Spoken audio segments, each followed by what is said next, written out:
All right, it's about 8:25 right now, and this morning, Congressman Jonathan Jackson is calling for a federal investigation into Texas Governor Greg Abbott's program of busing migrants from the border to big cities. He's saying the idea aligns to, quote, human smuggling. Representative Jonathan Jackson joins us this morning to talk more about this. Congressman, good morning. Good morning. How are you? Fantastic. So, tell us about your letter and why you decided to send it to the Attorney General. Well, I've been very much concerned, like many people in our region, about the influx of the migrants and people that are asylum seekers and seeking shelter. And the city is being overrun. In many ways, it's over capacity. And so I started looking into it. I fell asleep. I kept my windows open this past week, and it was 3 o'clock in the morning, and I woke up, closed the window, realized it was 30 degrees outside. So I couldn't go back to sleep. I went to 71st and Cottage, to the police station nearest my house, where I saw the migrants, and they've been on my mind, my heart. And I'm like, now it's wintertime in Chicago. Something has to be done. Didn't know what exactly I could do. So we started looking into the federal law. There's got to be something about the statutes of moving people across state lines. Human smuggling has been an issue. Child smuggling and kidnapping has been an issue. And then by looking into what Governor Abbott is violating is 8 U.S. Code, Section 1324. It's the federal offense of alien smuggling, domestic transporting, harboring, conspiracy, aiding, and abetting.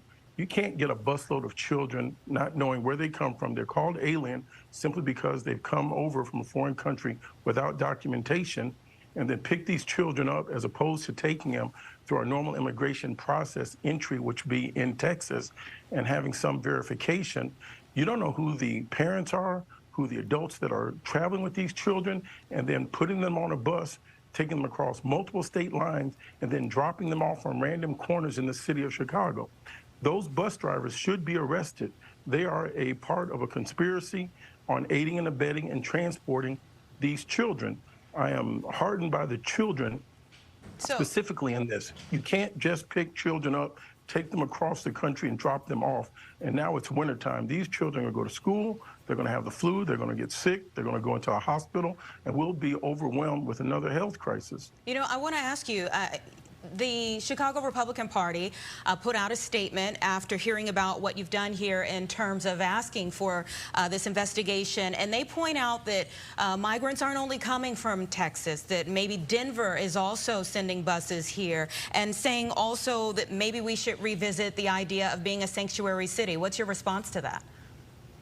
Well, from whatever direction they're coming in, it's wrong. So let's stop it. I think that we're a sanctuary state and a sanctuary city. The state can do more to absorb some of these migrants that are coming in. In New York State, they've got an excellent program where they're absorbing people around the state. In Massachusetts, so the state of Illinois can certainly do more to match that. It's not a city of Chicago. It's a sanctuary city within a sanctuary state. And I want to stop the transportation, moving around, having these children as political footballs. This is where the predators come in. Representative Tom Cole, in his nominating speech yesterday for Jim Jordan for Speaker of the House, he called it human trafficking of people that are coming in, seeking refuge, that are coming from political violence and economic violence in the southern part of our border. And I would remind you, Caracas, Venezuela is 2,499 miles drive or walk from Chicago, Illinois. This is one contiguous landmass. We can get to Venezuela by walking or driving from the city of Chicago. Because we've had an embargo and sanctions on Venezuela for the last 15 years, they have received and have experienced the effect of 3 Great Depressions in the last 15 years. The good news is the Biden administration has eased some of the sanctions restrictions in the last week. These people would love to be home. They fled their country because of violence and economic hardship.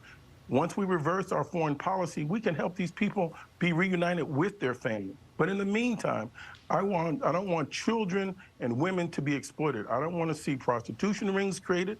I don't want to hear about children being kidnapped and abducted. And it all starts when you take the vulnerable population and move them around in the middle of the night and drop them off on random street corners in these urban cities. Well, none of us want to see that. Thank you so much for your time. We know you have some voting to do today. A busy day in Washington, as always. Always good to see you. We'll be right back. Thank you. Great to see you.